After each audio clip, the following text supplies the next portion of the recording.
오늘 주일 오후 예배 이렇게 여전도 연합회 주간 3.1절 기념 예배 오신 모든 분들 주님의 이름으로 사랑합니다. 아멘. 우리 앞에 분과 반갑게 인사합니다. 주님의 이름으로 사랑합니다. 함께 축복합니다. 주님의 이름으로 축복합니다. 아까 예배 전에 우리 장정정 의원님이 우리 조정희 권사님께 뭐 멋진 강사, 위대한 강사 막 이렇게 소개하라고 부탁하는 걸 제가 옆에서 들었어요. 그래서 지금 그 소개를 하기 전에 제가 먼저 나왔습니다. 우리 조정에서 할까 말까 고민하시는 것 같아서 들어가시라고 했습니다. 오늘 이렇게 3.1절 기념 예배 여전도 연합회로 오셨는데 오늘 특별히 오늘이 3.1절이잖아요. 오늘 3.1절에 더 나라와 민족으로 해서 우리가 어떻게 할 것인가 깨닫는 그런 은혜의 시간이 되기를 바랍니다. 우리 아까 여전도 연합회 찬양을 했는데 혹시 그 찬양이 뭔지 아십니까? 찬송가예요. 찬송가. 찬송가 584장입니다. 우리가 많이 부르지 않은 찬송인데 우리가 또 나라와 민족으로 해서 또 이 찬송처럼 더 이렇게 하나님 앞에 기도하며 나아가는 우리 모두가 되시길 바랍니다. 제가 몇 년 전에 저희 아이들과 함께 그 서울에 가면 그 서대문에 독립공원이 있습니다. 거기에 서대문 역사기념관 형무소가 있어요. 거기를 아이들과 함께 갔다 온 적이 있습니다. 서대문 형무소는 우리 독립운동가들이 투옥됐고 고문을 당하고 또 거기서 죽음을 맞이한 곳입니다. 그래서 그 현장이 그대로 보존되어 있어요. 그대로 보존되어 있어서 거기에서 이제 마음이 아픈 걸 느꼈는데 제가 특히 마음이 아팠던 곳이 있습니다. 그것을 보면서 물론 뭐 고문 당한 곳이나 또 감옥 이런 현장을 보면서도 마음이 아팠지만 제가 특히 마음이 뭉클했던 것은 당시에 투옥됐던 그 독립운동가들의 사진이 전시되어 있는 곳이었어요. 그 한쪽에 사진들이 쭉 전시되어 있는데 제가 거기서 딱 보니까요, 그 얼굴들이요 전부 다 10대 후반에서 20대 초반이에요.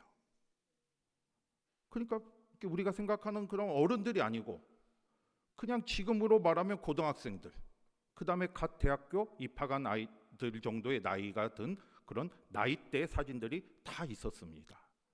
우리가 잘 아는 유관순 열사님도 16세, 17세 그 모습으로 있었고 그때 순국을 한 거죠.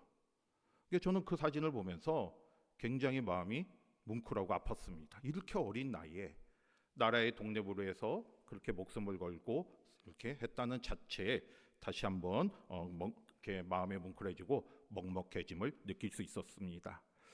여러분, 3.1운동은 아까 우리 권사님도 기도했듯이 수많은 선조들이 나라의 독립으로 해서 기도하며 또 거리로 나가 만세를 부른 그런 사건이에요. 이분들이 두렵지 않았겠습니까? 그 일제 탄압이 무섭지 않았겠습니까? 하지만 그들은 무엇이 옳은지를 깨닫고 나라의 독립으로 해서 목숨을 걸고 나아갔던 것이고요.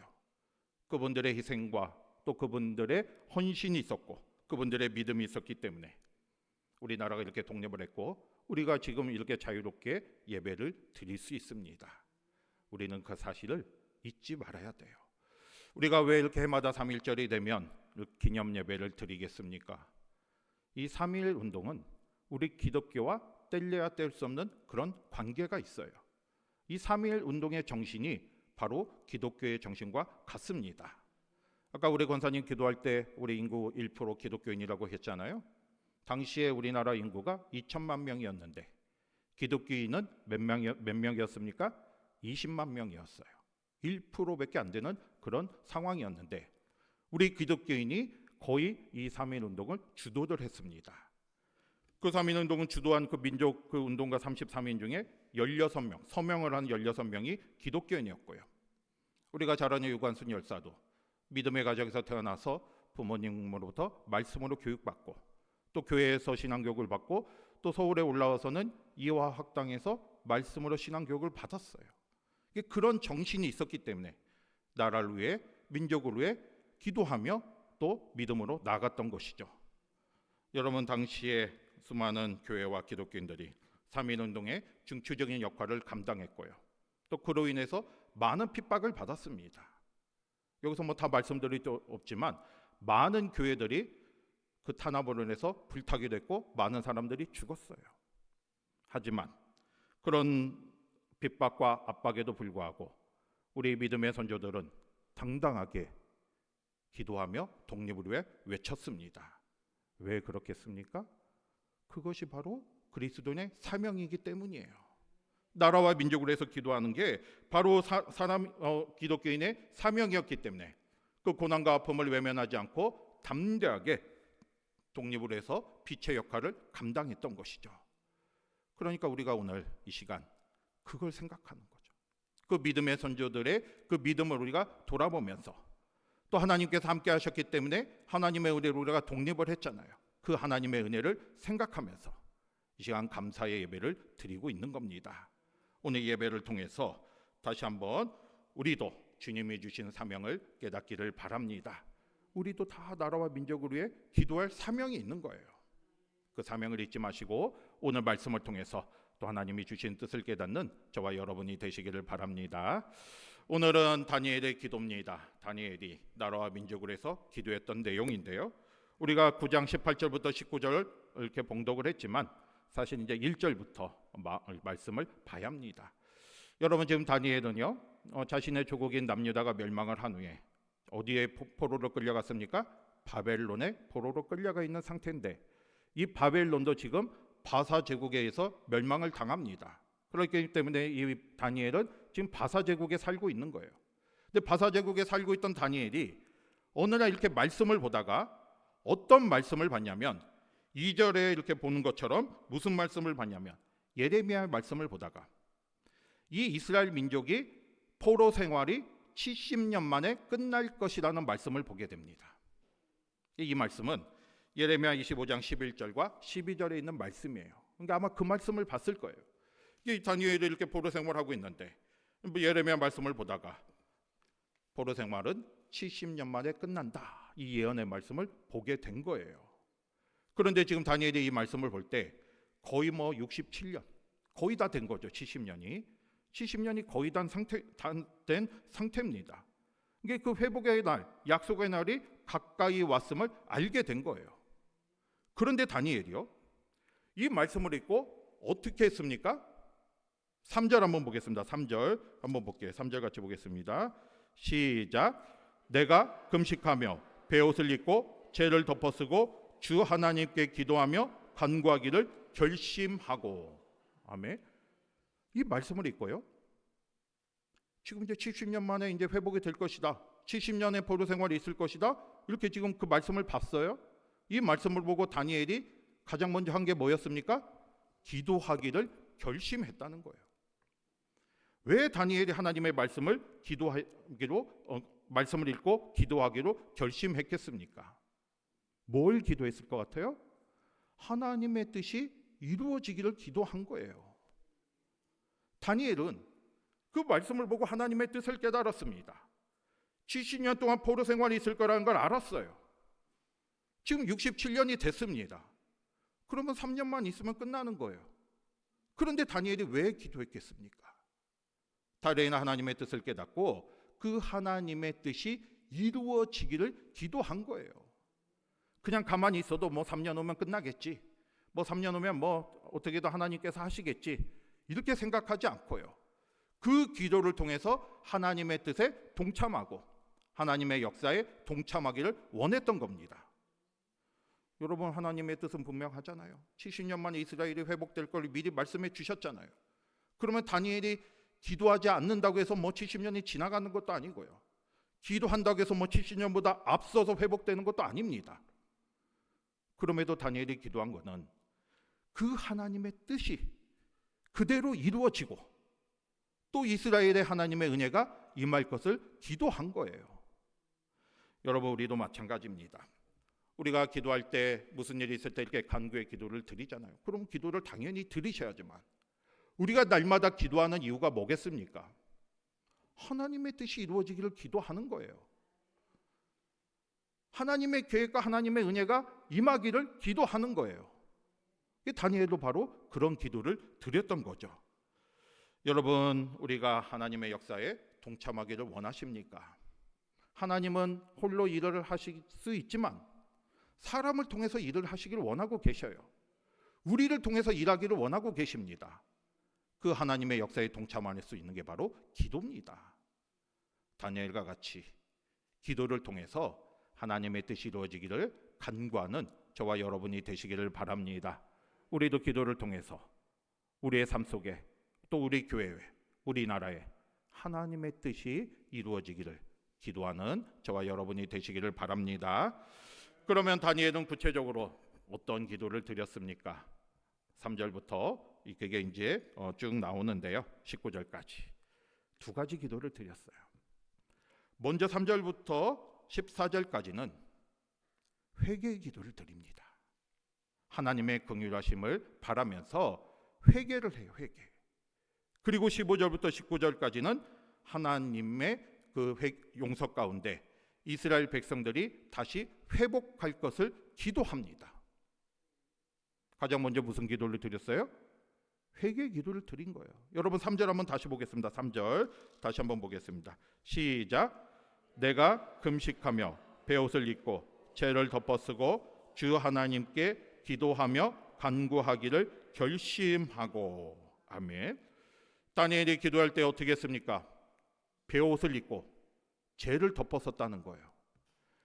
베옷을 입고 죄를 덮었다는 것은 자신의 슬픈 마음을 하나님 앞에 보여드리는 것이고요, 또 자신의 잘못을 자복하는 모습이에요. 이게 이런 모습으로 기도했다는 것은 회개의 기도를 드린 거예요. 그런데 여러분 생각해 보세요. 다니엘이 뭘 회개했을 것 같습니까? 우리는 다니엘이 어떤 사람인지 알잖아요. 다니엘은 믿음의 사람이에요. 그 누구보다 하나님 앞에 바른 모습으로 살았던 사람입니다. 그런데 다니엘이 왜 기도하면서 가장 먼저 회개의 기도를 드렸겠습니까? 무엇을 회개했을까요? 다니엘은 자신의 죄를 회복한 게 아니에요. 회개한 게 아니에요. 민족의 죄를 회개하며 나아갔습니다. 다니엘은 하나님 앞에 어떻게 보면 자신의 죄를 회개할 건 없잖아요. 그만큼 바른 모습으로 살아갔어요. 그런데 지금 다니엘이 하나님 앞에 기도하며 나아간 것은 자신의 죄를 회개한 게 아니라 이스라엘 민족 전체가 하나님 앞에 잘못된 모습을 돌아보면서 민족 전체의 죄를 놓고 회개하며 나아가고 있습니다. 자신은 하나님 앞에 바른 모습으로 나아간다 할지라도 지금 이스라엘 백성들이 포로 생활을 하면서 이렇게 어려움을 당하는 건 민족 전체가 죄를 지었기 때문이고 하나님 앞에 바른 모습으로 나아가지 못했기 때문인 것을 알았기 때문에 자신의 죄가 아니라 민족 전체의 죄를 놓고 하나님의 용서를 구하고 있어요. 그 내용이 4절부터 5절, 6절, 7절 쭉 그렇게 나옵니다. 이 말씀을 보면요, 다니엘이 뭘 고백하고 있습니까? 이스라엘 민족들이 하나님 앞에 불순종했던 걸 고백해요. 이스라엘 민족들이 하나님 앞에 패역했던 그런 모습을 고백하고 있습니다. 하나님께 반역하고 하나님의 법도와 율례를 떠났고 주의 종의 선지자들의 말씀을 듣지 않았던 것을 회개하고 있어요. 그래서 그 기도를 보면 내가 잘못했습니다가 아니라 우리가 잘못했습니다. 우리 민족이 잘못했습니다. 우리가 범죄했습니다. 여호와의 목소리를 듣지 못했습니다. 이런 말로 계속해서 회개의 기도를 드리고 있는 거죠. 그러면서 다니엘은 뭘 간구하고 있습니까? 9절 같이 보겠습니다. 9절 같이 볼게요. 시작. 주 우리 하나님께 긍휼과 용서하심이 있사오니 이는 우리가 주께 패역하였으며. 하나님의 용서와 긍휼을 구하고 있죠. 이스라엘 민족들이 죄를 짓고 범죄하여 지금 잘못된 모습으로 나아가고 있지만, 그래서 하나님의 징벌을 받아서 지금 이렇게 어떻게 보면 포로 생활을 하고 있지만 결국에는 하나님께서 그 긍휼하심과 사랑하심으로 함께하여 주셔서 하나님께서 용서하여 주실 것을 간구하고 있습니다. 여러분, 우리도 나라와 민족을 위해서 기도할 때 이런 기도를 드리셔야 돼요. 우리가 나라를 보면서 민족을 보면서 비판과 비난하기에 앞서서 먼저 우리가 무릎을 꿇고 기도해야 합니다. 지금 다니엘이 그랬잖아요. 다니엘이 민족을 위해서 기도한 거는 자신의 죄 때문에 기도한 게 아니라 민족 전체의 죄를 바라보면서 기도하며 나아갔습니다. 우리가 잘못했습니다. 그들이 잘못했습니다가 아니라 우리가 잘못했습니다라고 고백하면서 자복하고 있는 거예요. 우리도 그런 기도를 드려야죠. 저 사람들이 잘못했습니다. 저들이 잘못 가고 있습니다. 이런 기도가 아니라 우리가 잘못했습니다. 우리 그리스도인들이 빛과 소금의 역할을 감당하지 못했습니다. 우리 그리스도인들이 빛의 역할을 감당하지 못했습니다. 우리가 하나님을 온전히 경외하지 못했습니다. 우리가 주님 앞에 바른 모습으로 나아가지 못했습니다. 이런 기도를 드리셔야 합니다. 나라와 민족을 위한 기도는요, 바로 이런 기도죠. 우리가 더 나라를 생각하면서, 민족을 생각하면서 우리가 잘못했다고, 우리가 사명을 감당하지 못했음을 깨닫고, 더 나라와 민족을 위해서 기도하지 못했음을 깨닫고 더 주님 앞에 기도하며 나아가는 저와 여러분이 되시기를 바랍니다. 이렇게 회개하며 기도했던 다니엘은요, 또 무엇을 기도하고 있습니까? 이제 회복을 위해서 기도하는 거죠. 이스라엘이 회복하게 되려고 하나님께 기도하고 있어요. 16절 같이 보겠습니다. 16절 같이 볼게요. 시작. 주여 구하옵나니 주는 주의 공의를 따라 주의 분노를 주의 성 예루살렘 주의 거룩한 산에서 떠나게 하옵소서. 이는 우리의 죄와 우리 조상들의 죄악으로 말미암아 예루살렘과 주의 백성이 사면에 있는 자들에게 수치를 당함이니이다. 아멘. 그러면서 다니엘은 뭘 기도하고 있습니까? 주의 분노를 떠나게 해달라. 그러니까 하나님의 용서를 구하는 거죠. 하나님이 지금 분노하셔서 우리가 이렇게 포로 생활을 하고 있지만 이제는 하나님께서 사랑과 용서를 주셔서 그리고 하나님의 분노를 떠나게 해달라. 우리가 하나님의 목소리를 듣지 않고 불순종해서 지금 심판을 받아서 이렇게 많은 수치를 당하고 있지만 이제는 하나님의 긍휼이 임해서 하나님의 용서하심을 통해서 우리 민족이 다시 회복하게 해달라고 기도하고 있습니다. 우리도 나라와 민족을 해서 이런 기도를 드리셔야 돼요. 우리가 주님 앞에 내세울 게 뭐가 있습니까? 우리가 구할 것은 오직 하나님의 긍휼하심이에요.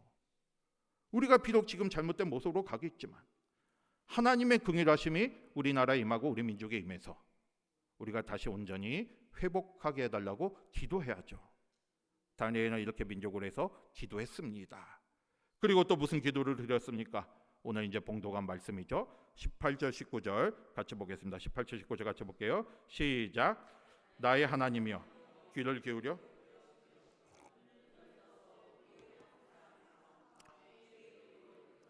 성을 보옵소서. 우리가 주 앞에 간구하는 것은 우리의 공의를 의지하여 하는 것이 아니요 주의 큰 긍휼을 의지하여 함이니이다. 주여 들으소서. 주여 용서하소서. 주여 귀를 기울이시고 행하소서. 지체하지 마옵소서. 나의 하나님이여 주 자신을 위하여 하시옵소서. 이는 주의 성과 주의 백성이 주의 이름으로 일컫는 바 됨이니이다. 아멘. 다니엘은 이렇게 기도하면서 하나님의 긍휼하심을 바라면서 어떻게 했습니까? 나의 공의가 아니라 우리의 공의가 아니라 주의 큰 긍휼을 의지하며 기도하고 있다는 거죠. 그러니까 하나님이 이스라엘을 회복시켜 주시는 것은 이스라엘의 공의가 아닙니다. 이스라엘이 무슨 자격이 있어서가 아니에요. 이스라엘이 어떤 의로웠기 때문이 아니라 그러니까 이스라엘 민족의 어떤 공의와 의로움을 내세우지 않고요. 전적으로 하나님의 긍휼하심을 바라고 있습니다. 하나님이 이스라엘을 사랑해 주시기에 이스라엘을 회복시켜 달라고 기도하고 있는 것이고요. 하나님의 긍휼하심을 바라며 나아가고 있는 거죠. 이스라엘이 회복되는 이유는 어떤 이스라엘의 자격이 있어서가 아니에요. 회복할 수 있는 자격을 갖췄기 때문에 회복시켜 주신 게 아니라 하나님께서 이스라엘을 사랑해 주시고 긍휼하여 주시기 때문에 용서하여 주시고 다시 회복시켜 주실 것을 간구하고 있습니다. 그러면서 19절 말씀처럼 이 모든 게 다 하나님의 영광을 위해서, 하나님의 이름을 위해서, 하나님의 영광을 위해서, 그리고 하나님을 위해서 이루어 달라고, 하나님의 뜻이 이루어 달라고 기도하고 있죠. 이 다니엘의 기도는요 즉각적으로 응답이 돼요. 그래서 하나님의 계획대로 그 뜻대로 70년 만에 이스라엘 백성들이 회복되고 또 돌아올 수 있게 되었습니다. 여러분, 오늘 말씀처럼 다니엘은 단순히 어떤 개인적인 문제를 가지고 기도하지 않았어요. 오늘 말씀처럼 나라와 민족을 해서 기도했습니다. 하나님의 뜻을 깨닫고 그 하나님의 뜻이 이루어지도록 기도했습니다. 그리고 하나님의 긍휼하심을 간구했습니다. 그 기도가 헛되지 않아서 이 다니엘의 기도대로 또 하나님의 뜻대로 이스라엘 백성들은 해방과 회복의 은혜를 경험하게 되었던 거죠. 여러분, 3.1절을 맞이하고 있는데 우리 일제강점기 때 얼마나 많은 분들이 목숨을 걸고 기도했겠습니까? 그들의 기도를 통해서, 믿음의 선조들의 기도를 통해서 하나님의 놀라운 은혜가 임하게 된 것이고요. 나라가 독립하고 우리가 이렇게 온전히 자유롭게 예배할 수 있게 되었습니다. 그 사실을 잊지 마시고요. 하나님의 뜻을 이루기 위한 기도는 결코 헛되지 않습니다. 이제는 우리가 그 자리에 서야 돼요. 우리가 믿음의 선조들의 뒤를 이어서 우리가 나라를 위해서, 민족을 위해서 기도하는 자리에 서야 합니다. 다니엘이 나라와 민족을 위해서 이렇게 눈물로 기도했던 것처럼, 또 우리 믿음의 선조들이 나라의 독립을 위해서 목숨을 걸고 눈물로 기도했던 것처럼 우리도 지금 나라와 민족을 위해서 기도하셔야 돼요. 그게 바로 우리의 사명입니다. 지금 많이 혼란스럽잖아요, 사실. 또 분단의 아픔이 계속 있잖아요. 우리는 지금 정전이 아니고 휴전 상태잖아요. 평화적으로 통일이 되도록, 그리고 우리나라가 하나님의 정의와 공의가 임할 수 있도록, 그리고 다음 세대들이 마음껏 주님을 찬양하고 예배할 수 있도록 나라와 민족과 위정자들을 위해서 더 기도하는 저와 여러분이 되시기를 바랍니다. 분명한 사실은 한 사람의 눈물의 기도가 역사를 이루어가는 거예요. 다니엘이 기도했을 때 하나님의 뜻이 이루어진 것처럼 우리도 기도하는 사람이 되시길 바라요. 민족을 위해서 정죄하고 비판하기 앞서서 눈물로 무릎 꿇는 기도하는 사람이 되시기를 바랍니다. 다른 사람들의 모습을 비난하기 전에 내가 먼저 주님 앞에 회복하고 주님 앞에 기도하시기를 바랍니다. 오늘 다니엘처럼 민족의 죄를 짊어지고 회개하는 기도를 드리시고요, 또 하나님의 긍휼을 구하시는 기도를 드리시기 바랍니다. 분명한 사실은 하나님은 우리나라를 사랑해 주시고요, 저와 여러분 한 사람 한 사람을 사랑해 주십니다. 우리가 나라와 민족을 위해서 기도한다면 그 기도가 결코 헛되지 않고요, 그 기도대로 하나님의 크신 긍휼과 은혜가 우리나라와 우리 민족에 임하게 되는 것이고요, 그래서 우리나라가 하나님의 역사 가운데 살아갈 수 있게 됩니다. 분열과 갈등이 치유되고 또 하나님의 뜻 가운데 하나님이 기뻐하시는 나라가 될 것입니다. 이 사실을 깨닫고요, 하나님의 사랑과 정의가 우리나라에 임할 수 있도록, 그리고 다음 세대가 마음껏 주님을 찬양하고 예배하는 나라가 될 수 있도록 우리가 더 나라와 민족을 해서 더 뜨겁게 가슴에 품고 기도하는 저와 여러분이 되시기를 주님의 이름으로 축복합니다. 아멘.